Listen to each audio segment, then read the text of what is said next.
back with Sports Day, JAKIB Sports YouTube channel. That's Derek. I'm Rob. Gunnar, I have a question for you. Yes. I don't think the official end of summer comes until I'm checking. I think it's like the 23rd of September. 21st of September. 21st. Okay. All right. Yeah. So 20 days from now. Yes. But for you, yes. Does this weekend mark the end of summer? Yes. Same here. Yes. Once we get past Monday, it to me, it's fall. It's fall because you're in football mode. You're looking towards, in my case, pre and post game shows at Ocean Casino, as well as games on top of games. You know, we focus on the Eagles game, but let's face it, because of what we do, we have to watch basically every game. We have to keep stats on every game. So yes, so summer is officially over as of Tuesday morning. Yes. And of course, Tuesday morning, I always tell you, the day after Labor Day is the day when I start getting jacked up for football season. Yeah, that's when you turn the corner officially. It's that internal struggle.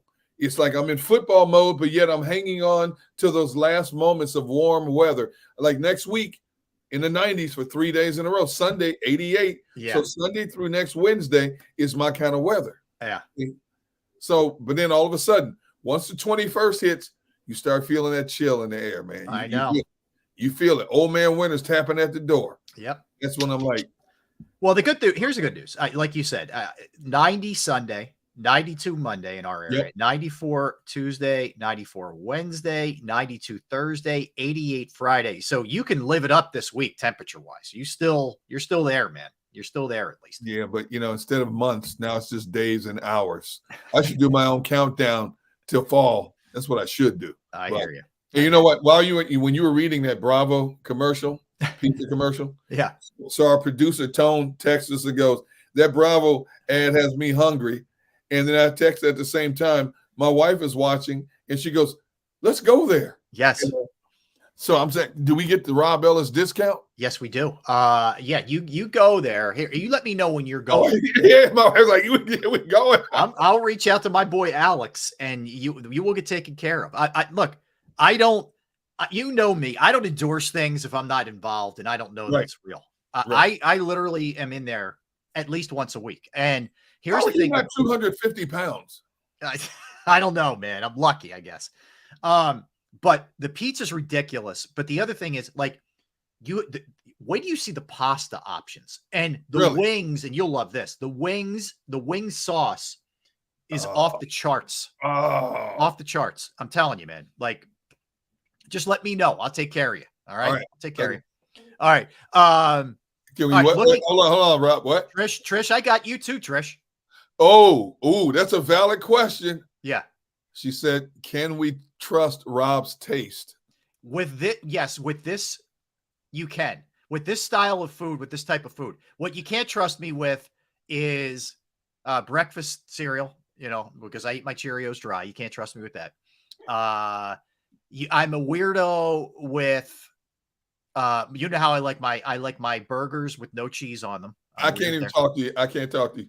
Well done. Dripping off of them. Yeah. But all of these things, trust me on this. I would not steer Trish wrong. You're not one of these guys that gets pizza without the cheese or the sauce on it, are you? No. I see people sometimes that take the cheese off of it and then you can't do that. No. Get that. No. Now, do you eat sausage or pepperoni on your pizza?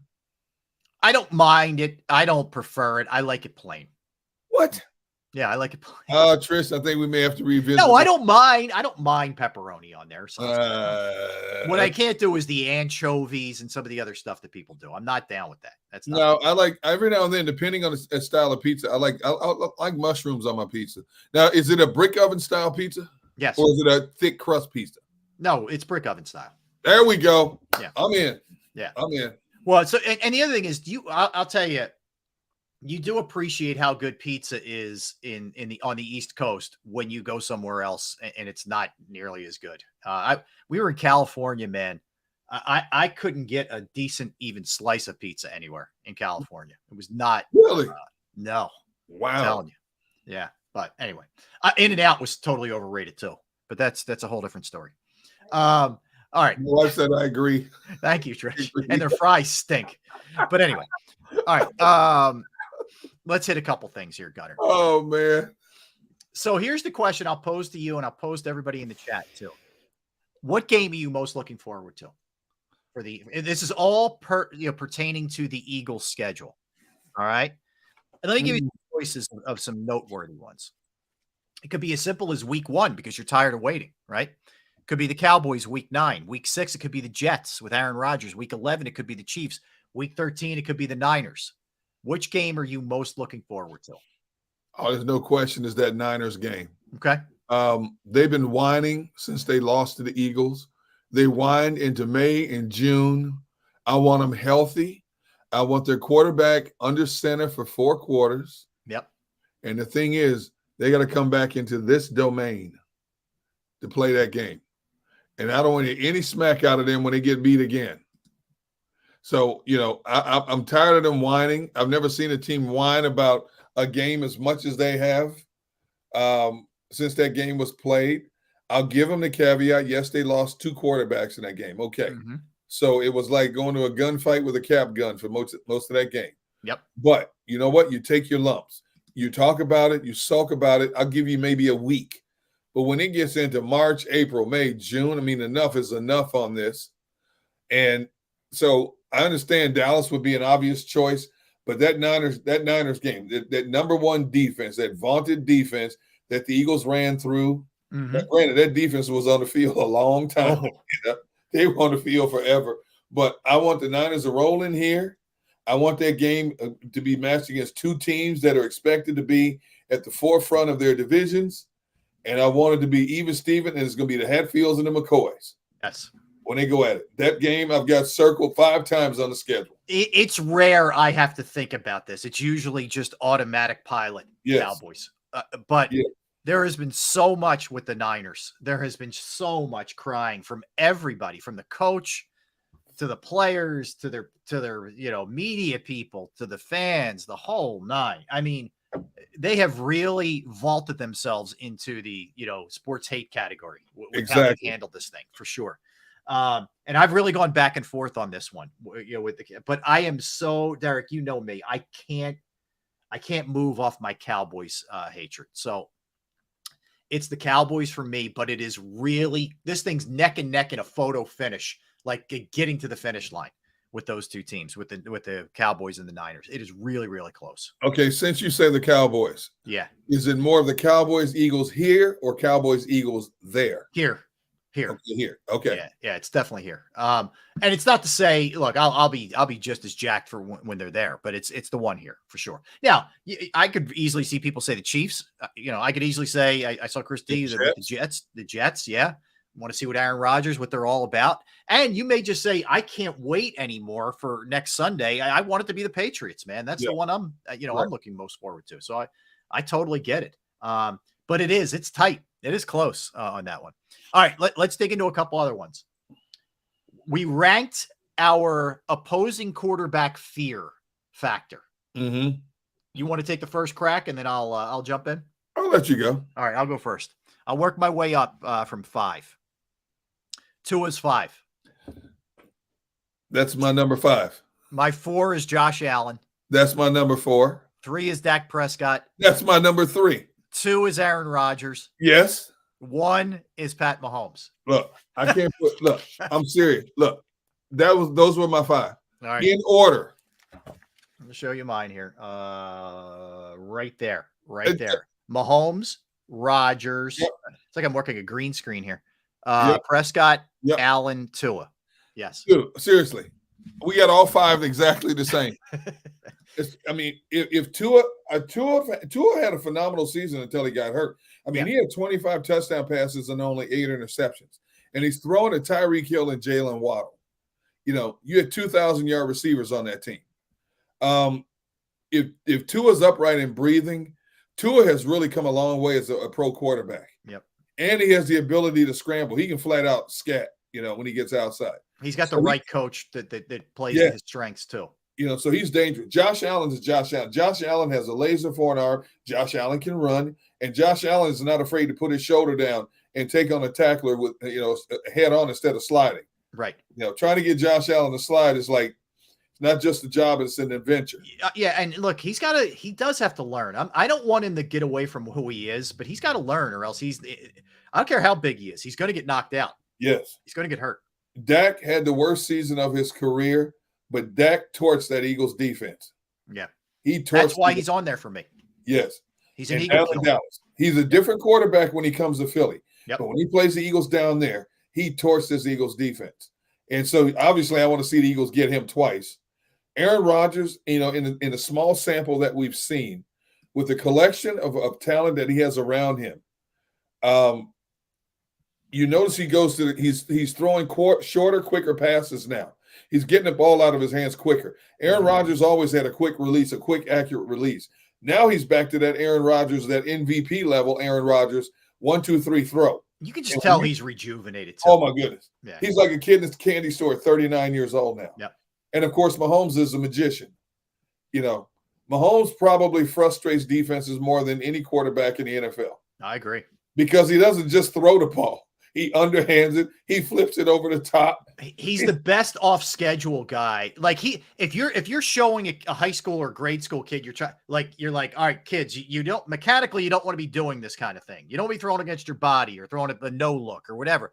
But he is so talented. You throw all that stuff out the window. It supersedes his raw innate ability. He's also, man, he is a driven guy. You watch that quarterback documentary, you see Patrick, this isn't luck. This guy works his tail off. Yeah, he does.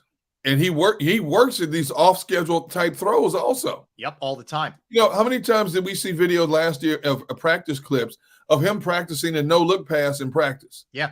Yep. And part of the training that he does, he puts his body contorted in these weird spots. Yes. So he can make those throws if somebody's wrapped around his waist or he's, whatever's going on. He's falling to the ground, throwing sidearm. Yep.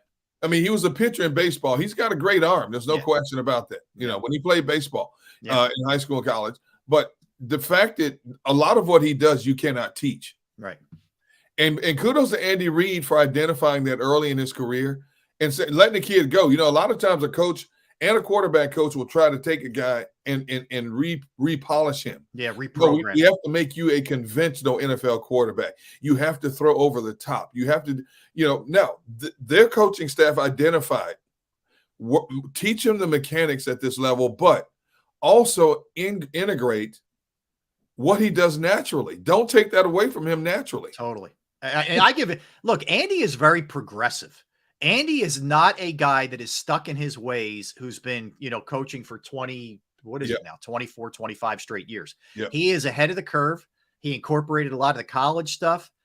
And you're right. He doesn't try to just put these clamps on Mahomes. He in fact, hey man, be you, go out and be you. Yep.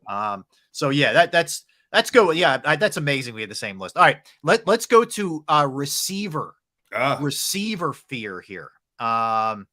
I didn't necessarily do this in order, but I'll throw mine. And then you see where you're at. Okay. Okay. I went Jefferson. I especially I threw Jefferson in there, Derek, because they did a good job on him last year. I think he's going to be chomping at the bit to get after them this year. I agree, but I did not put Jefferson on my list. Even though he led the NFL in receiving with over 1,800 yards, I did not put him on my list. Okay. That's interesting. But because the Eagles handled him last year. Yeah, so you think they have the blueprint to let him not kill them again this year? Yeah, and they've got to come here. Now, if they were playing in Minnesota, maybe a little different. Yeah. But because they're playing him here, I think the Eagles have the blueprint to corral him here. Okay. So I did not put him on my list. But you want to do your list first? You want me to go? Yeah, I'll just give you – all right, so I went I'll work backwards. I went Mike Evans – who, the big question with him is, well, we'll get to him later in terms of contract, but is Baker Mayfield going to be the guy? What's going to happen there? But he still seems to manage to put up numbers no matter what the situation is. So I have Mike Evans. I have Stephon Diggs because they will be playing the Bills. I have Jalen Waddle. I have Tyreek Hill. I have Justin Jefferson. Okay. That's my order. So I went number 1, Jefferson, Tyreek Hill 2, Waddle 3. It's crazy. I have 2 guys from the same team, Diggs, and then Mike Evans are my. If you want to go a little bit deeper, I threw CeeDee Lamb in there, Debo in there, and DK Metcalf too.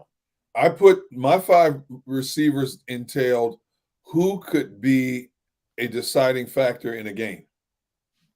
So I put DK Metcalf because not only is he lightning fast, this dude is built. We talk about how built AJ Brown is. Yeah. DK Metcalf is like, he's cut. He's chiseled out of steel. This dude cut. It's ridiculous. And he looks like me. I mean, he's similar. We're similar body type. With the pizza. Yeah, I get it. With the pizza. And I still can't get that play out of my head where he started at the goal line and tracked the cornerback down all the way down the field and tackled him. That's one of the most phenomenal plays I've ever seen. The way he caught up to that guy, he was at least 10 yards behind him when he started. Yeah, it was a great hustle play. He caught that cornerback inside the 5-yard line. The cornerback gets up looking at him like, are you kidding me? Yeah. No. I put Debo in number 4 because not so much the receiving, but because he gets the ball in his hands. And he is so tough to bring down. Mm-hmm. He's got great moves, great speed, great hands, and he's on a mission. He came out earlier this year and said, I didn't play anywhere near my potential last year. Yeah. Now, he only played in 13 games, so he missed 4 games. But, he had 98 total touches from receiving to carrying the ball. Mm-hmm. He had 864 yards and 6 touchdowns. So that was an off year for him because wasn't that long ago he was a 1,000-yard receiver, which he parlayed into that big contract he got from the Niners. I expect him to have a monster year if he stays healthy. I do too. Yeah, I do too. Number 3, I put Stephon Diggs. Stephon Diggs is a game changer. There's no question about it. And you look at some of the acrobatic catches he makes. And plus, that team, and especially Josh Allen, is trying to appease him after what they went through with him this summer. So they want him to be up on that pedestal. They want him focused, laser focused every game. Yeah. And so he's the kind of guy, too, that you throw a ball up in a clutch situation, it's more than 50-50 chance he's coming down with the ball. Yeah, I agree with you. I think, too, there was such a weird offseason with him that I think he's going to be really dialed in, and he's going to want to just sort of like show people some things. I expect big things out of Diggs. I do. Now, my number 2 might surprise you. I put Garrett Wilson at number 2. Wow, that high. Garrett Wilson, phenomenal rookie. When you think about he was the offensive rookie of the year and who was throwing him the ball, look at how many different people threw him the ball, and he still emerges as the offensive rookie of the year. Now he's got a Hall of Famer, and they've already built this chemistry. That back shoulder throw that Aaron Rodgers throws is still the best in the game. And you saw a sample of it in the preseason game. I think Garrett Wilson is going to have a phenomenal year. He's fast. His hands are, hands are up. No, I love it. But you're right. The Rodgers effect you saw how good he was with let's face it, garbage last year. Yes. Exactly. And my number 1, there's no question, Tyreek Hill. If I'm a cornerback and I know I'm covering Tyreek Hill, I'm laying in bed at night. My eyes are wide open because I'm thinking about all the scenarios where I could be on his highlight reel. Mm-hmm. Because at some point you as a DB are going to be on Tyreek Hill's highlight reel. Yeah. You can't avoid it. The only way you can avoid it is if he gets injured in the game and he doesn't come back in the game. But at some point you are going, whether it's a slant route, a hitch pass, or a deep post, you're going to be on Tyreek Hill's highlight reel. The last thing you want is to be on an island with him without any kind of safety help. Nope. I mean, if you're in zero coverage, which zero coverage means basically it's you one-on-one. With that dude, I don't care who you are. There's a little piece of you that's like, oh boy, here we go. There just has to be.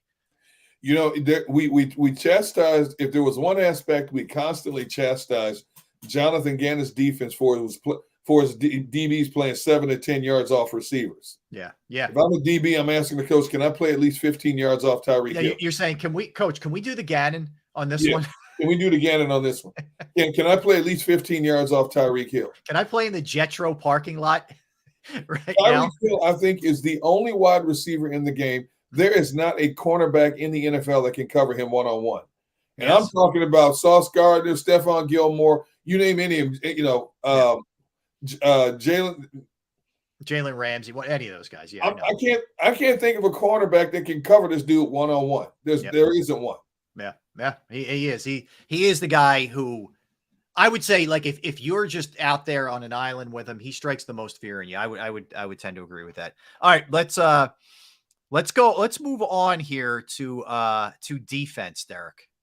And which of the defenses that the Eagles are facing scares you the most? You want first crack? Yeah. I'll right. say the Jets. Okay. The Jets defense. Now, they tied for 5th in quarterback sacks with 45. Yep. But this is another year in Robert Saleh's defense. The defense overall finished 4th overall in defense. They were number 3 against the pass. They were 4th in points allowed, 18.6 points per game. The Jets lost their last 6 games because they had no offensive help last year, and they lost 7 of their last 8. In their last 6 games, they gave up 27 points to Minnesota, and then after that, it was 20, 20, 19, 23, and 11. If you have any kind of offense, you're in all of those games. Yep. Okay. If they had any kind of offensive help, they had nothing at that point, and basically they had conceded the season. Mm-hmm. At one point, the Jets were 7-4 last year. They ended up 7-10. Mm-hmm. Okay. Now, a year older, a year wiser, and much better at the quarterback spot. Yeah. It's payback. You do tend to forget they got off to a pretty decent start. Yeah, they did. Yeah. Because think about who was quarterbacking them. Yeah. And look at how they finished up. That's cool. Robert Saleh, he was taking notes. At 7-4, he was looking good. Remember when he said that? I'm taking notes. No, he's taking receipts. Yeah. Fitness Rebel checking in. What's up, Fitness Rebel? Yeah. So, all right, I'll give you mine. I throw a few in there. I have the Jets on there. I agree with you. I had the Cowboys in there. Okay. That's a very good defense. I hate to admit it, but it's a very good defense. Very fast. I have the Bills in there. Yes. The Bills defense is legit, and especially when they get Von Miller back after the first 4 games. I have New England, the team the Eagles are going to be seeing the first week. Man, don't sleep on that defense, people. I'm telling you right now, their issues are offensively, not defensively. Matthew Judon and the boys are going to be ready. Boucher is nasty. I mean, they got some ballers on that. And then I got to go Niners, man. I mean, oh, no question. That depending on what happens with Bosa, we talked about it yesterday. I think it'll be a little hit that they take early, but they'll maintain. They'll be able to get through it. But you look at them across the board defensively, that is a stacked, unit that they have right there. Well, John Lynch came out and said, we fully expect Bosa to sign an extension. So obviously they know they've got to pay him. Yeah. When is he going to be paid? Who knows? He might miss the first game or 2. Mm-hmm. But outside of that, when even without him, that defense is nasty. Yeah. It's the reason why they finished number 1. Yeah. And they're good in a lot of ways. I mean, their pass rush is good. Their linebacking play is really, really strong. I mean, they can do a lot of different things. They're versatile. I mean, think about it. And Purdy did a really good job sort of managing things last year, but they won. They went on that run because that defense is so good. No question. I like Buffalo's defense, but it's not, like I said yesterday when we were talking about them, it's not the same defense up front without Von Miller. Yeah, it's a big loss. That part of it's big. Now, Von Miller's in there. That's a much different defense. They're going to have a way harder time overcoming that than I think the Niners will if Bosa's holding out. Yes. I agree. I just don't think they have enough, across the board on that side of the ball. But I do love their safeties. I love Buffalo safeties. Jordan Poyer and Micah Hyde are one of the best safety tandems in all the National Football League. Guys have been around a long time too. Yep. Both of those guys. I still can't get over how the Eagles gave up on Jordan Poyer so quick. It's an underrated miss. Eagles fans, we obviously you look at Justin Jefferson and some other really, prominent ones, but that was a big whiff on Jordan Poyer, and he's really settled. He settled in really nicely there, and it's had a heck of a career. Every team has a whiff, but man, I just thought the Eagles didn't take enough time to try to develop the kid. And he goes to Buffalo and gets in Sean McDermott's defense. All of a sudden, he's a Pro Bowler. Yeah. It's amazing how that works, right? That's for sure. All right. So coming up here, Gunner, we are going to have our party. It's Labor Day, man. It's Labor Day weekend, and we're going to have a party. We're having a cookout. We're going into the backyard. All right. We're going to grill. We're going to have beverages. We're going to have music. We're going to be playing games in the yard, cornhole and whatnot. We're going to get into all of it. And we're going to tie it all into the Eagles. So who do you want coordinating the whole thing? Who do you want on the grill? Who do you want doing the drinks? Who do you want doing the music, yard games, the whole 9? We'll dig into all of that. We may even give a speech, an inspirational speech before we get into our festivities. Not like Jonathan Gannon's, where you're going to not be hungry and want to leave the second he says it to you. So we'll do who's taking a bus, who's taking a car. Who's got fire in their belly? Yeah. Huh? What? Fire in the belly. What? Oh my God. I have indigestion. Is that what you're talking about from listening to you? All right. So let's step aside. We'll come back. We'll have our Eagles Labor Day party. He's Derek Gunn. I'm Rob Ellis. We are Sports Take, JAKIB Sports YouTube Network. Going to tell you right now about my guy, Jim Murray, and Principal Financial Group. Like I mentioned a little bit earlier, I don't tell you about folks. I don't endorse things unless I partake and participate personally. And Jim Murray, to me, is as good as at what he does and as trustworthy as anybody I have ever dealt with when it comes to your finances. Whether it's retirement planning, 401k review, insurance review, you might have a small business, you're trying to get the employee benefits off the ground. That's another resource that Jim can help you with. I personally have entrusted my IRA, my 401k rollovers with Jim, and I couldn't be any happier. You will be as well. Give him a call, 610-996-4751, 610-996-4751, or you could email him as well, Murray, Murray.Jim@principal.com.